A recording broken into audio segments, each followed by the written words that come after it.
Si chiamano PORFESR, un acronimo quasi impronunciabile che per il Veneto significa però fondi per centinaia di milioni di euro provenienti da Bruxelles. A smentire che a causa di ritardi ci sia il rischio di perdere i finanziamenti del Fondo Europeo di Sviluppo Regionale, è intervenuto l'assessore Federico Caner. Nessun rischio di perdere risorse, ha affermato. L'impegno invece per imprimere un'accelerazione ulteriore ad un programma che sta camminando e non si è mai fermato. Devo dire che la vecchia programmazione 2007-2013, pari a 448 milioni di euro, posso dire con ragionevole certezza che sono stati spesi tutti quanti, quindi abbiamo raggiunto il 100% dell'obiettivo.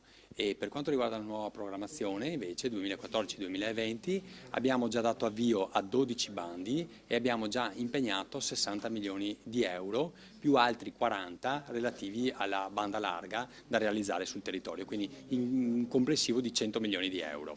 Le risorse complessivamente assegnate al programma 2014-2020 ammontano a poco più di 600 milioni di euro, di cui 300 di parte comunitaria, 210 nazionali e 90 di cofinanziamento regionale. Abbiamo avuto due bandi in particolare, il bando sulla manifattura e artigianato, che a fronte di 5 milioni di euro messi a disposizione ci siamo trovati richieste per ben 77 milioni di euro.